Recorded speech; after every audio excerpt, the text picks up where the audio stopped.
Hola, ¿qué tal chicos? Seguimos con estos temas de ingeniería genética. Son la continuación de la sesión anterior y esta clase es con la finalidad de que ustedes puedan resolver la tarea semanal para cerrar ya este segundo periodo parcial. Entonces vamos a ver, continúale, como les decía, la injerencia de la ingeniería genética en la medicina, en la genómica, en pruebas de diagnóstico, en los PCR, la bioremediación. Vamos a ver nuevas tecnologías, asuntos de la bioética, ventajas y desventajas de la biotecnología. Entonces, eh, en medicina, pequeño error de dedo. En medicina, aquí la ingeniería genética identifica los genes responsables de activar o desactivar enfermedades. Ejemplo, la producción de polipéptidos humanos por medio de bacterias o levaduras. Entre estos productos tenemos la hormona del crecimiento, aquel que produce la glándula pituitaria y que pues detona el proceso de crecimiento. En algunos hay descontrol, en algunos hay pues retraso, otros exceso, puede crear un enanismo o gigantismo.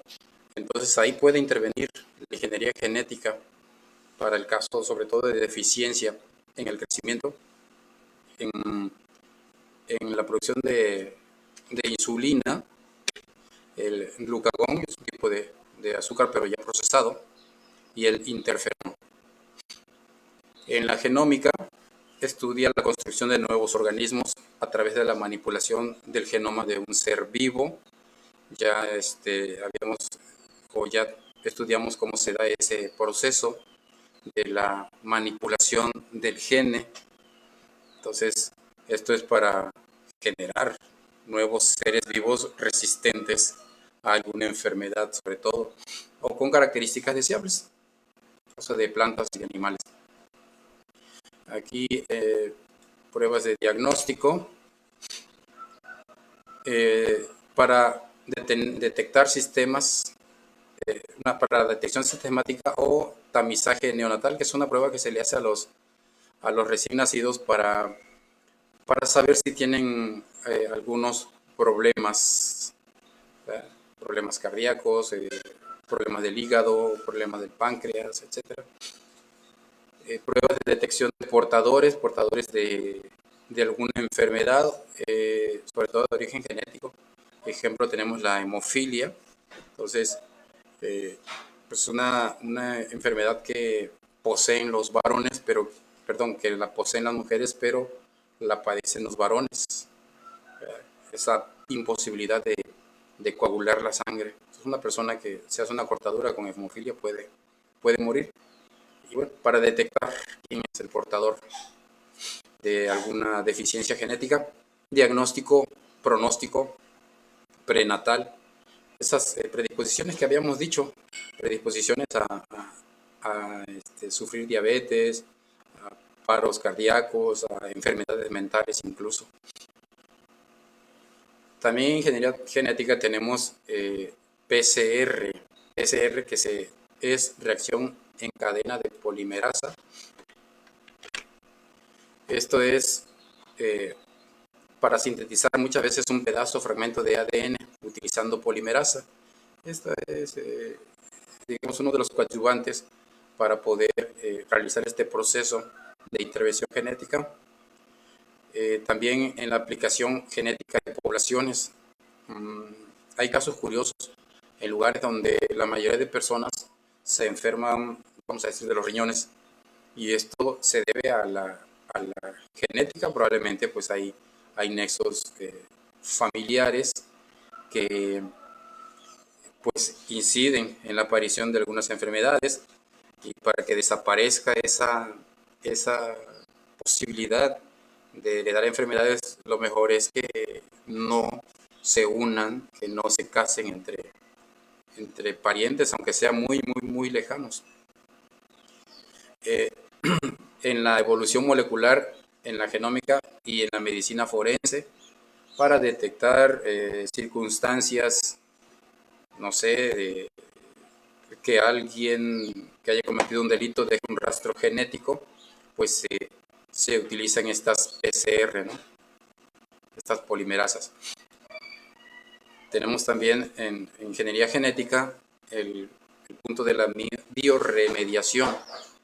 La bioremediación tiene estas formas: la microremediación, composta, bioventilación, bioreactores, biolixiviación y nuevas tecnologías. En cuanto a la microremediación, se refiere al uso de hongos para degradar algunos contaminantes graves que se cree que eh, se podrían desintegrar en cientos o hasta miles de años. Pues ya están las investigaciones, ya están los descubrimientos donde se pueden hacer uso de hongos para, para degradar esos pañales desechables o para transformarlos en hidrocarburos o para transformar los hidrocarburos en fertilizantes orgánicos. También la composta es muy natural. La composta, que consiste en degradar desechos orgánicos para convertirlos en abono por acción de bacterias. Probablemente ustedes ya están un poquito informados de eso. Se hace uso de biomasa, es decir, de masa que fue de un ser vivo, ya sea planta, ya sea animal, y por acción de las bacterias se descompone y eso es un excelente fertilizante. La bioventilación, eso consiste en usar microorganismos para descomponer sustancias tóxicas. La intervención de estos microorganismos, de estos seres vivos, para poder pues deshacerse de esos venenos, de esos contaminantes. Tenemos bioreactores, que se refiere a recipientes que aumentan los procesos químicos de manera aerobia o anaerobia.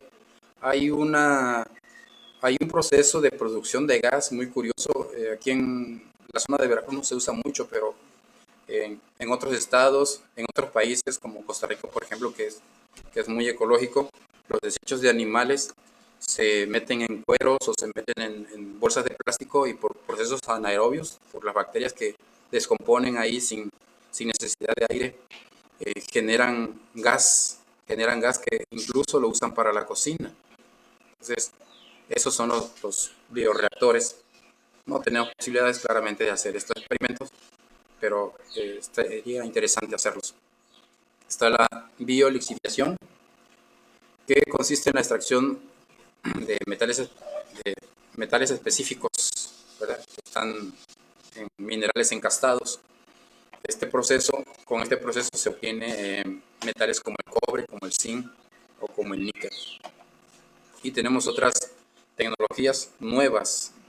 El caso del uso de biocombustibles, nosotros creíamos es que solamente con el petróleo crudo, después de un proceso químico, lo podemos convertir en diésel o en gasolina, en gas avión.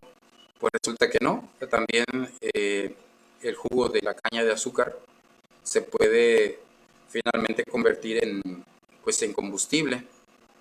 También el caso de la carne cultivada en laboratorio, suena extraño, pero es posible. El caso de usar bacterias que funcionan como fármacos, creemos que las bacterias solamente serían para contaminar, para enfermar el organismo, y resulta que también pueden funcionar como fármacos para contrarrestar síntomas, enfermedades. Y el caso de los animales y vegetales modificados genéticamente, ya lo habíamos comentado mucho, un mejor maíz resistente, un animal que produzca más carne o que produzca más leche o que no tenga algunas toxinas, etc. Bien, ante la práctica de la biología aparece la bioética, que es para poder dirimir estos problemas de ética, de que si lo debo o no hacer. Ya, la biología no puede hacer lo que se le ocurra, lo que se le pegue la gana, sino que al final de cuentas es una ciencia que se aplica en los seres humanos, y los seres humanos tenemos derecho pues a saber si se va a afectar a saber si es correcto o hasta dónde podemos usar, vamos, esos conocimientos biológicos. Según la Organización Mundial de la Salud, la bioética es una disciplina que busca aclarar los problemas éticos, o sea, de comportamiento, de que se debe o no debe hacer, en relación a la salud, a las normas de vida social, a políticas públicas y a conflictos en la ciencia de la vida. Eso es lo que trata de aclarar la bioética. Con bioética, con bioética, que es la Comisión Nacional de Bioética Nacional, pues, de México, regula y vigila las investigaciones en biotecnología. A ver qué puede hacer, qué no. Vamos a mencionar ventajas de la biotecnología. Entre las más importantes está el que mejora los rendimientos de cultivo, pues acaba un poquito con las plagas, por lo tanto no se hace tan necesario el uso de plaguicidas que son tan contaminantes. Ayuda en la mejora, en la nutrición, en la prevención y cura de enfermedades genéticas y tratamiento de suelos y aguas contaminadas. Y tiene también desventajas, mencionamos algunas: disminución de la mano de obra, la polinización cruzada, que quiere decir que un organismo modificado genéticamente podría, al momento de producir el polen, podría hacer que ese polen, o más bien los animalitos, las abejas, mariposas, etcétera, hacer que ese polen se vaya a las plantas naturales y al revés, las plantas naturales que lleven su polen a esos organismos modificados genéticamente, y todavía no se sabe qué resultados podríamos obtener.